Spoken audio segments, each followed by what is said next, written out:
They say the left hand, it drop mountains.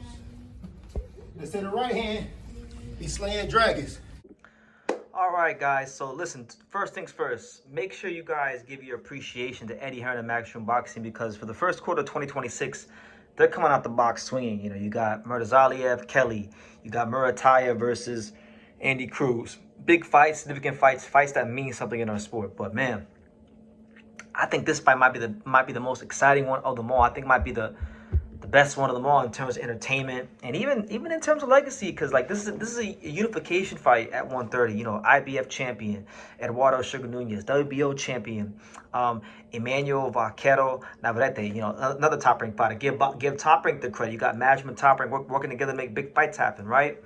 Guys, this is gonna be one of them fights. This is going to be the Mexican legacy shootout war. I'm gonna call it that. That's what the title of the video is gonna be, because you know, you talk about Emanuel Navarrete. It's crazy to think that he's only 30 years old, because it feels like he's older than he really is. But he's done so much in his career and given us so many great action fights over the years.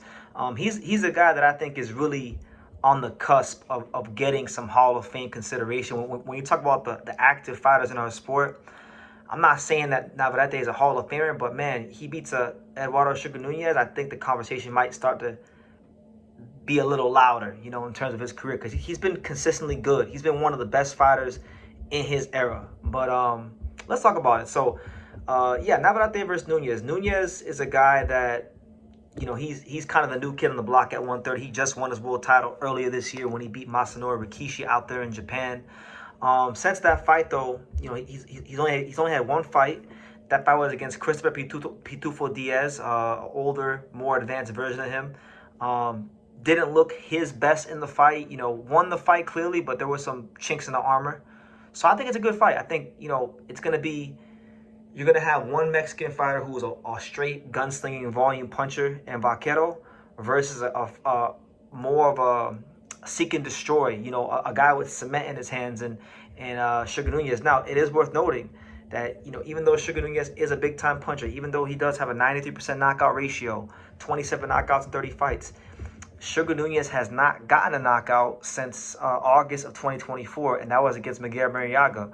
When he stepped up in class and he fought Rikishi, he couldn't figure him out to get a knockout. When he fought Pitufo Diaz, who was a come forward action fighter, he couldn't figure him out either. So again, Nunez can punch. I won't question his punching power, but the fact that, you know, the knockout stopped coming as soon as he got to the world class level, you know, I'm gonna put a little question mark on his punch power. And I say this with Nunez probably being my favorite, you know, native Mexican fighter right now. So I think it's a chance to prove himself. You know, thus far in the career of Vaquero, nobody's knocked him out. You know, he was getting his ass whipped by Charlie Suarez, and then that fight ended controversially and then became a no contest.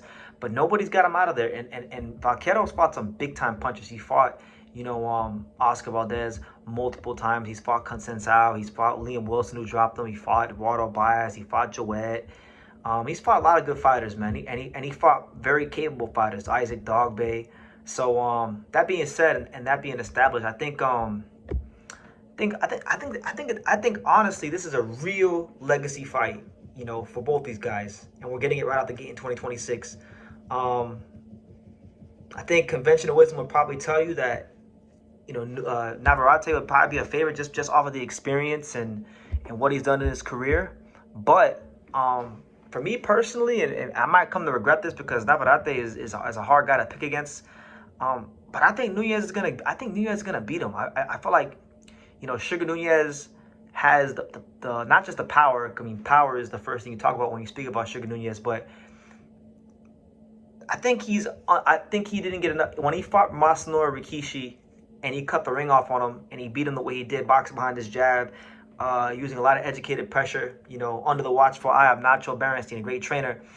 I think he didn't get the credit he deserved for that. And the thing is, Rikishi was a southpaw. He was tall, he was long, he was rangy. He came with a very, very specific game plan, and he followed it. But Nunez found a way to cut the ring off and be the better man on the night.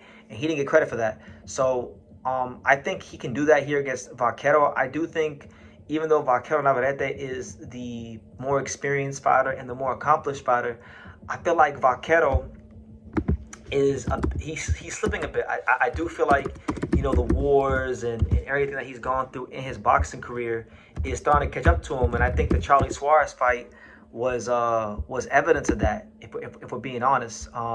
So I'm gonna go with Sugar Nunez. I think Sugar Nunez is gonna unify this division, and I think Sugar Nunez is going to put himself in a whole other stratosphere.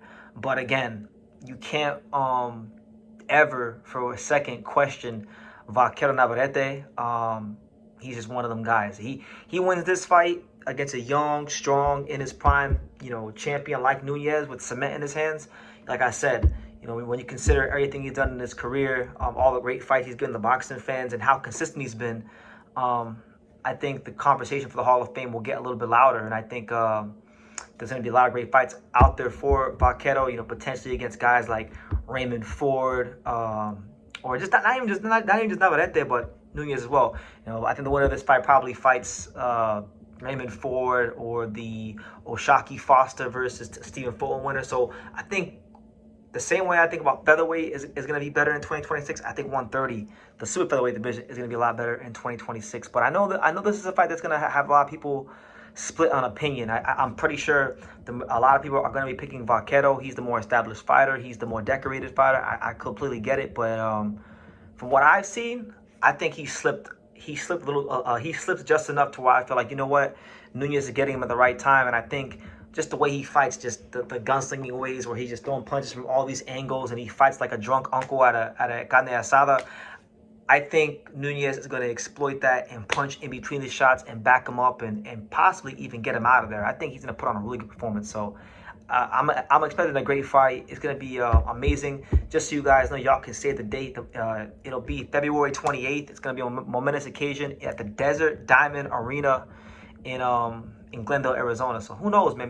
This might be a fight I find myself at, because this is a week after Angelo Leo versus Dimiani, and I'll be out west anyway at that time. So we'll see how it goes. Maybe I'll be at this one. But what do you guys think? Leave your comments down below. Make sure you guys take the time to subscribe. And like I say in every single one of these videos, you can love me or you can hate me, but I'm just a kid from Daniel. So until next time, take care. Thank you for watching True School Sports. Thank you for watching another video on the untouchable True School Sports empire, the home of boxing. We're on the road to 100,000 subscribers, guys. So help us keep being great. Help us keep pushing out that real boxing content for the fine folks all around the world. And make sure you jab, you hook, you Mike Tyson, you Mayweather that subscribe button. Pops, show them how do they gotta hit the subscribe button. Pop, pop, pop.